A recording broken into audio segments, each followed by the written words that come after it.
Shalom Bapak Ibu Saudara yang terkasih di dalam nama Tuhan. Firman Tuhan yang hari ini akan kita terima terambil dalam Yosua 24 ayat 14 sampai dengan 15. Demikian firman Tuhan. Oleh sebab itu takutlah akan Tuhan dan beribadalah kepadanya dengan tulus, ikhlas dan setia. Jauhkanlah Allah yang kepadanya nenek moyangmu telah beribadah di seberang sungai Efrat dan di Mesir, dan beribadalah kepada Tuhan. Tetapi jika kamu anggap tidak baik untuk beribadah kepada Tuhan, pilihlah pada hari ini kepada siapa kamu akan beribadah, Allah yang kepadanya nenek moyangmu beribadah di seberang sungai Efrat, atau Allah orang Amori yang negerinya kamu diami ini. Tetapi aku dan seisi rumahku, kami akan beribadah kepada Tuhan. Tetapi aku dan seisi rumahku, kami akan beribadah kepada Tuhan. Saya memberikan judul firman Tuhan adalah panggilan beribadah.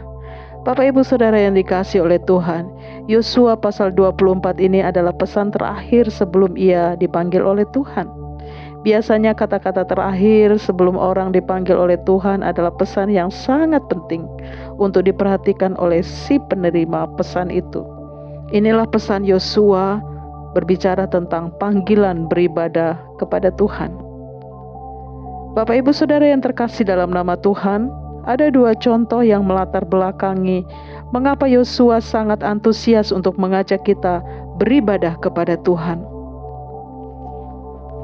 Hal yang pertama terambil di dalam Keluaran 24 ayatnya yang ke-12 sampai 18. Ketika Tuhan memanggil Musa untuk naik ke atas gunung Sinai untuk menerima loh batu, Musa juga mengajak Yosua. Namun hanya Musa yang diperbolehkan mendekat kepada Allah.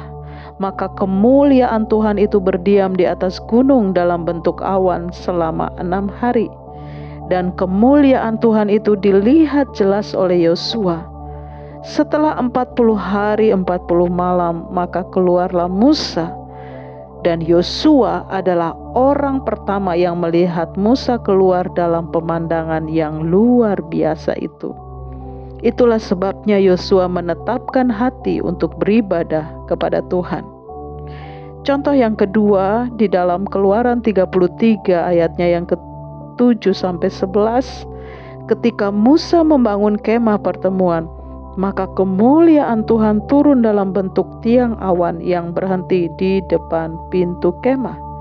Di sana Tuhan berbicara kepada Musa secara berhadapan muka dengan muka. Dan Yosua melihat dari dekat kemuliaan Tuhan yang dahsyat itu. Itu pengalaman Yosua yang sangat luar biasa. Bapak Ibu Saudara yang dikasihi oleh Tuhan, di dalam ayat yang ke-14 sampai dengan 15 ada 7 kali kata beribadah. Itu berarti beribadah adalah sesuatu yang sangat penting di hadapan Tuhan. Orang yang beribadah belum tentu orang yang takut akan Tuhan. Tetapi orang yang takut akan Tuhan, pasti ia beribadah kepada Tuhan. Ibrani 10 ayat 25 berkata, jangan menjauhkan diri dari pertemuan ibadah. Tetapi mari pada hari ini kita bisa berkata seperti komitmen Yosua, aku dan seisi rumahku, kami akan beribadah kepada Tuhan. Bapak Ibu Saudara yang dikasihi oleh Tuhan, sesungguhnya ketika hati kita sungguh-sungguh kita beri kepada Tuhan untuk masuk beribadah, maka Tuhan akan menyatakan kemuliaan-Nya. Roh kita akan diangkat untuk terus fokus kepada Tuhan. Tuhan akan memberikan rasa haus. Tuhan akan memberikan hati yang sungguh-sungguh mengalir seperti sungai yang mengalir. Maka ada perjumpaan kasih dan kuasa Tuhan yang besar terjadi dalam hati kita. Ada sukacita yang Tuhan beri sehingga kita selalu tenggelam dalam hadirat-Nya. Pada hari ini, mari sama-sama kita berkata seperti komitmen Yosua, bahwa aku dan seisi keluargaku, kami akan beribadah kepada Tuhan. Inilah komitmen kita, supaya seluruh hidup kita beri hanya kepada Tuhan. Kita mengasihi Tuhan, maka kita sungguh-sungguh datang dalam setiap kehidupan kita kepada Tuhan. Kiranya Tuhan memberkati seluruh kehidupan kita. Amin.